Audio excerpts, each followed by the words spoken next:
The graveyard shift at Hartley's supermarket was never supposed to be eventful. For as long as 23-year-old Ethan had worked there, the worst he had to deal with were bored teenagers trying to shoplift or the occasional vagrant wandering in for warmth. But that was before the night that changed everything.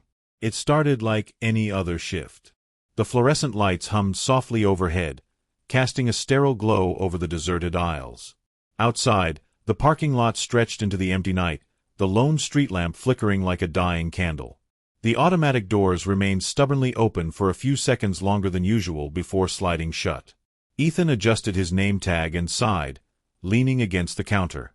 It was just past midnight, and the only other employee working was his manager, Carl, a grizzled man in his late 50s who spent most of his shift in the back office, eyes glued to the security monitors. Another quiet night, Ethan muttered to himself. Or so he thought. The first sign of something off was the sound. A faint scratching noise, distant but persistent, echoed from one of the far aisles. At first, Ethan dismissed it as a rat. Hartley's had its fair share of rodent problems, despite the corporate promises of regular pest control. But as the sound grew louder, sharper, it became clear that whatever was making the noise wasn't small. He glanced at the monitors behind the counter. The grainy black and white feed showed empty aisles, rows of canned goods and snack displays standing in eerie stillness. But then, movement. A shadow flickered across the screen, darting between shelves in aisle 7. Ethan frowned. He hadn't seen anyone enter the store. The doors hadn't chimed, and Carl was still in the back. Heart pounding, he grabbed the store's cheap flashlight and stepped cautiously from behind the counter. The air felt colder as he approached aisle 7, the temperature dropping inexplicably. "Hello," he called, his voice barely above a whisper. Silence. He turned the corner, and the aisle was empty. Rows of cereal boxes lined the shelves, undisturbed. But something felt wrong. The air smelled stale, tinged with a metallic scent. And then he saw it. On the floor, in the center of the aisle, lay a single shopping cart. It was old, rusted in places, but that wasn't what made Ethan's stomach twist. It was the fact that every single wheel was slightly off the ground, as if something unseen was holding it there. A chill crawled up his spine. The instant he took a step forward, the cart dropped. The metal frame clattered against the linoleum, the sound impossibly loud in the stillness. Ethan stumbled back, his breath hitching. Something was here. He turned on his heel and rushed back to the counter, fumbling for the store's landline to call Carl. But as he lifted the receiver, the phone emitted a deafening burst of static, the noise so sharp it sent a jolt of pain through his skull. He slammed the phone down. And then, a whisper, right behind him. Ethan froze. The whisper was soft, almost delicate, like a breath against the back of his neck. It sent a cold wave of dread crawling down his spine. He spun around. Nothing. The store was as empty as it had been moments ago. The fluorescent lights above flickered for half a second before steadying again. He forced himself to breathe, pressing a trembling hand against the counter. Maybe he was tired. Maybe his brain was playing tricks on him. But the air around him felt wrong. It was thick, heavy, as if something unseen was pressing in on him. From the back of the store, a door creaked. Carl. Ethan wasted no time, practically jogging toward the employees-only area, his sneakers squeaking against the linoleum. The break room was dimly lit, its vending machine humming quietly in the corner. The door to Carl's office was slightly ajar. "Carl." Ethan's voice wavered. No response. He hesitated, then pushed the door open the rest of the way. The tiny office was in its usual disarray, papers scattered across the desk, a half-eaten sandwich next to the security monitors. But Carl wasn't in his chair. Ethan's eyes flicked to the screens. The supermarket aisles stretched in eerie stillness, just as they had before. But something was different. The carts. All of them. They were now lined up perfectly in the center of every aisle, as if someone, or something, had meticulously placed them there. His breath caught in his throat. And then, movement. On screen, a figure appeared at the far end of aisle 7. Tall. Unmoving. No features, just a shadowy outline standing between the shelves. Ethan's stomach twisted. He turned toward the door, ready to bolt, and walked straight into Carl. "Jesus, kid." Carl grunted, rubbing his forehead. "You trying to give me a heart attack?" Ethan stepped back, his pulse hammering. "Carl, where were you?" Carl frowned. "What do you mean?" "I was in the stockroom, checking inventory." Ethan gestured to the monitors. "There's someone in aisle 7.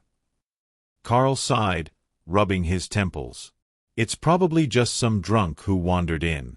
Let's check it out." Together, they made their way back onto the main floor. The store was utterly silent, save for the distant hum of the refrigerators. Aisle 7 loomed ahead. The shopping carts were gone. Ethan's breath came shallow. They had been there. He had seen them. Carl grumbled, walking forward without hesitation. "Hello." His voice echoed through the store. "If someone's in here, you need to leave. We're closed." Silence. Carl glanced over his shoulder. "See? Probably nothing." Ethan wasn't convinced. Something about the air felt different. Staler. He turned, glancing toward the freezer section, and his stomach lurched. The doors of the glass freezers were covered in condensation, and in the fog, smeared by something unseen, were words. "Don't look away." Ethan grabbed Carl's arm, his voice barely a whisper. "Carl." Carl followed his gaze, his face darkening. Then the lights went out. Complete, suffocating darkness. The sound of something moving. Something breathing. "Close." Ethan's pulse pounded in his ears as he reached blindly for Carl. "Carl." A sharp gasp. A heavy thud. Then, silence. Ethan wasn't alone. Darkness swallowed the store. Ethan's breath came fast and shallow. His hands fumbled in the pitch black, grasping at empty air where Carl had been standing just seconds ago. "Carl," he whispered. No response. Something shifted in the silence. Not footsteps. Not breathing. Just a presence. A slow, creeping awareness that something unseen was there with him. Watching. His fingers scrambled for his pocket. The cheap store flashlight. He clicked it on. A weak, flickering beam cut through the dark. Aisle 7 was empty. No Carl. The supermarket stretched in eerie stillness, shelves looming like jagged shadows. The freezers hummed quietly again, their glass doors reflecting his flashlight's glow. But the words, "Don't look away," they were gone. Ethan swallowed, his throat dry. He forced himself forward, gripping the flashlight like a lifeline. "Carl." His voice echoed down the empty aisles. Nothing. He reached the front counter, his hands trembling as he grabbed the landline. Dead. No dial tone. His heartbeat thundered in his ears. He needed to get out. He bolted for the exit, his sneakers squeaking against the polished floor. The automatic doors, his escape, were just ahead. But they didn't open. He skidded to a stop. No, no, no. The doors just stood there. Still. Silent. Like they weren't even powered on. Ethan banged his fists against the glass. Help. Someone. Nothing but the empty parking lot beyond. And a whisper. Right behind him. Cold breath grazed the back of his neck. A word, spoken so softly he almost didn't hear it. Stay. Ethan spun, flashlight beams slicing through the dark. A figure stood at the end of the nearest aisle. Tall. Unmoving. Featureless. His stomach twisted. He took a step back, then another. The figure didn't move. Then the lights flickered, just for a second. And when they steadied again, the figure was gone. Ethan's pulse pounded. This wasn't possible. He was alone. Wasn't he? Then something caught his eye. The security monitors. They were on, glowing faintly from behind the counter. But the images on them. Every screen showed the same thing. Carl. Standing in aisle 7. Frozen in place. His head tilted at an unnatural angle, his arms limp at his sides. His mouth hanging open, as if he wanted to scream but couldn't. And behind him, that figure. Closer now. Ethan's hands shook. Then, on one of the screens, Carl's head snapped toward the camera. His mouth moved. No sound came through, but Ethan could read the words forming on his lips. "Don't turn around." A chill ran down Ethan's spine. And then, something pressed against his shoulder. Ethan froze. The pressure on his shoulder was light, almost careful. A touch that didn't belong to anything human. His pulse thundered as Carl's silent warning echoed in his mind. Don't turn around. Every instinct screamed at him to look. But Carl's face on the monitor had been desperate. Terrified. Ethan squeezed his eyes shut, his breathing ragged.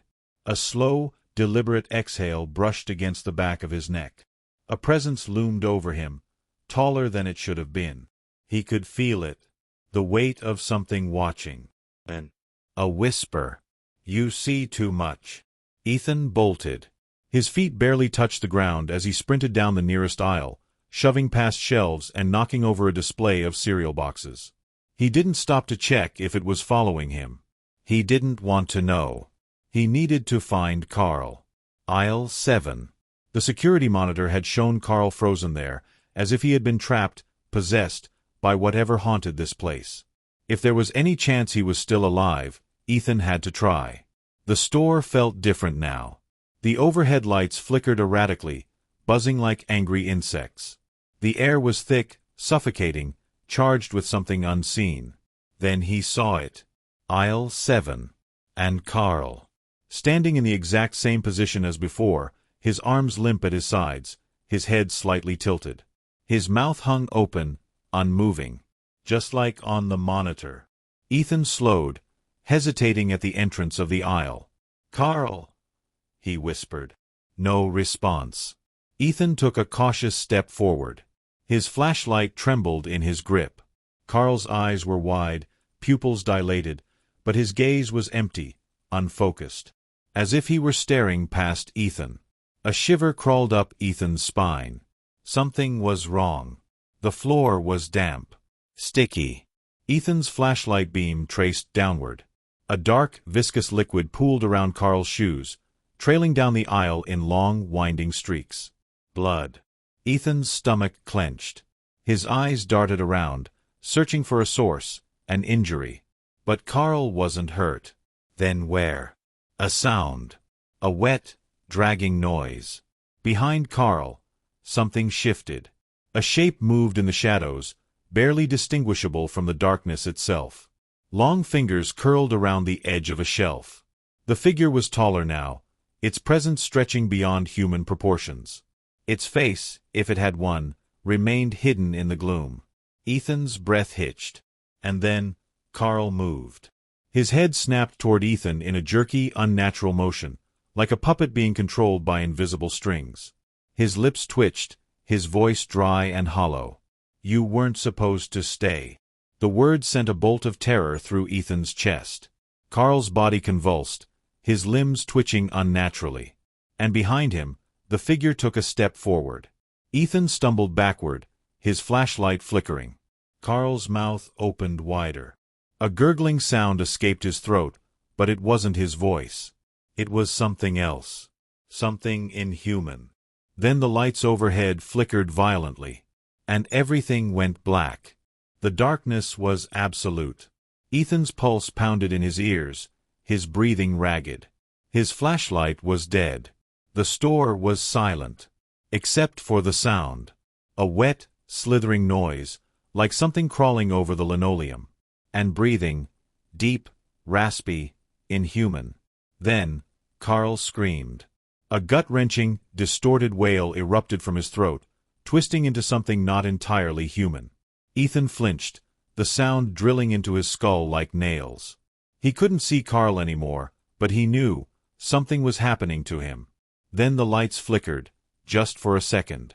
Ethan caught a glimpse. Carl's body was bending, contorting in ways it shouldn't. His mouth was stretched impossibly wide, as if something inside him was trying to escape. And behind him, the figure, no longer hiding in the shadows.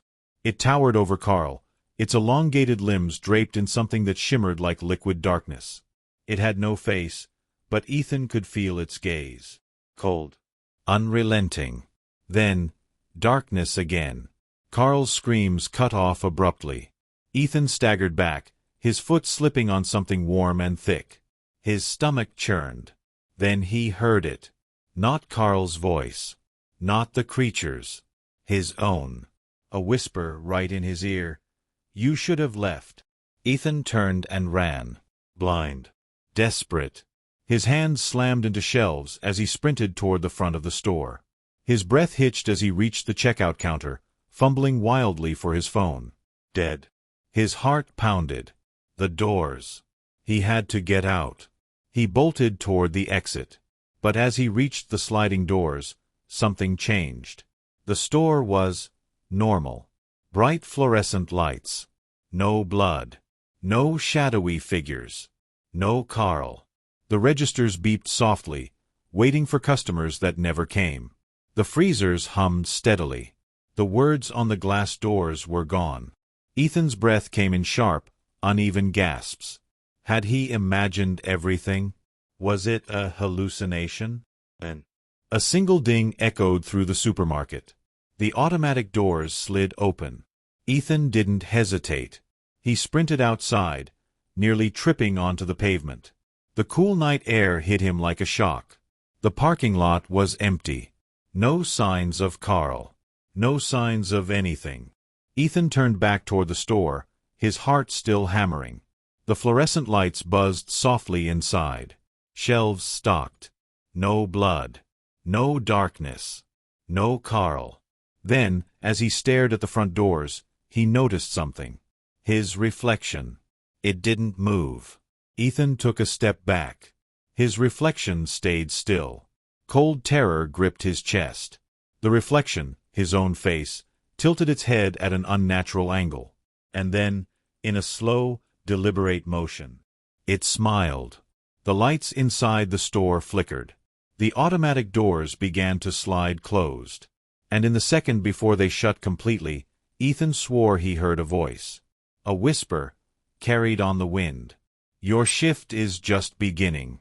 Then, darkness.